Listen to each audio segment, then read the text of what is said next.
বর্তমান স্কোয়াড থেকে বাদ পড়তে পারেন নাঈম শেখ এবং মেহেদী হাসান মিরাজ। তাদের জায়গায় ঢুকতে পারেন দুজন তারকা ক্রিকেটার। সাথে 15 জনের স্কোয়াডে থাকতে পারে বড় চমক। এশিয়া কাপের আগে পেস ইউনিট নিয়ে মধুর সমস্যায় টিম টাইগার্স। প্রশ্ন আছে মোহাম্মদ সাইফুদ্দিনকে নিয়ে। সব মিলিয়ে আগামী টি-20 এশিয়া কাপে কেমন হতে পারে টাইগারদের স্কোয়াড, সেটাই জানবো রিপোর্টে।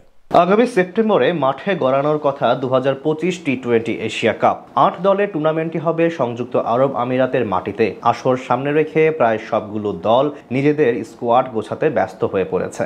যেদিক থেকে পিছিয়ে নেই বাংলাদেশও। শ্রীলঙ্কা এবং পাকিস্তানের বিপক্ষে পরপর দুটি সিরিজ জিতে দারুণ আত্মবিশ্বাসী এখন টিম টাইগার্স। তবে বর্তমান স্কোয়াড থেকে আসতে পারে বেশ কিছু পরিবর্তন। দুর্দান্ত পারফর্ম করে টি-20 দলে ওপেনিং পজিশনে থিতু হয়ে গেছেন পারভেজ হোসেন ইমন এবং তানজিদ তামিম। দুজনকে ঘিরে বড় স্বপ্ন দেখছে লাল সবুজের ক্রিকেট প্রেমীরা। তবে তাদের ব্যাকআপ হিসেবে কে যাবেন এশিয়া কাপে, তা নিয়ে আছে বড় একটা প্রশ্ন। দীর্ঘ 38 মাস পর জাতীয় দলে ফিরেছিলেন নাঈম শেখ। ঘরোয়া লিগে দুর্দান্ত পারফরমেন্স করলেও ন্যাশনাল জার্সিতে 3 ম্যাচেই ব্যর্থ ছিলেন তিনি। তাই এশিয়া কাপের আগে বাদ পড়ার সংখ্যায় রয়েছেন বামহাতি এই ওপেনার। তার মতোই প্রশ্ন আছে ওয়ানডে কাপ্তান মেহেদী হাসান মিরাজকে নিয়েও। বাকি দুই ফরম্যাটে ধারাবাহিক হলেও টি-20 ক্রিকেটে মানানসই ব্যাটিং করতে পারেননি মিরাজ। পাশাপাশি বল হাতে দিতে পারেননি আস্থার প্রতিদান। তাই এশিয়া কাপের পূর্বে মিডল অর্ডারের বিবেচনা থেকে বাদ পড়তে পারে তার নাম। ওপেনিং পজিশন থেকে নাঈম শেখ বাদ পড়লে আবারও সৌম্য সরকারকে ফেরানোর সম্ভাবনা রয়েছে।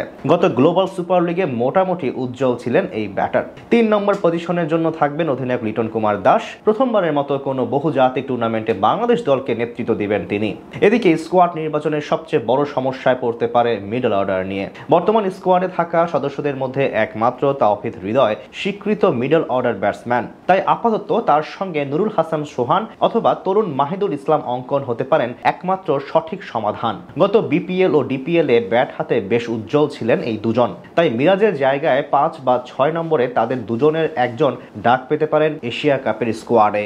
এছাড়া ফিনিশার হিসেবে দলের সঙ্গী হতে পারেন জাকের আলী অনিক এবং শামীম হোসেন পাটোয়ারি। সব দিক বিবেচনা করলে বর্তমানে জাতীয় দলের সবচেয়ে ধারাবাহিক ব্যাটার এই দুইজন। তাই টুর্নামেন্টে বড় দায়িত্ব সামলাতে হবে তাদেরকেই। স্পিন বিভাগে সবচেয়ে বড় নাম হবেন সহ অধিনায়ক শেখ মাহাদি হাসান। তার সাথে থাকতে পারেন রিশাদ হোসেন এবং নাসুম আহমেদ। বলা চলে এক বৈচিত্র্যময় স্পিন ডিপার্টমেন্ট নিয়ে আরব আমিরাতে যাবে বাংলাদেশ। পেস ইউনিট নিয়ে মধুর সমস্যায় আছেন নির্বাচকরাও। শেষ 2 সিরিজে দারুণ পারফরমেন্স করছেন শরীফুল ইসলাম, মুস্তাফিজুর রহমান ও তানজিম হাসান সাকিব। তাদের সঙ্গী হিসেবে আলোচনায় আছেন মোহাম্মদ সাইফুদ্দিনের নামও। তার পাশাপাশি সম্ভাবনা আছে তাসকিন আহমেদেরও। তবে ব্যাটিং অর্ডার থেকে একজন কমিয়ে দুজনকেই সুযোগ দেওয়ার পক্ষে অনেক বিশ্লেষকরা।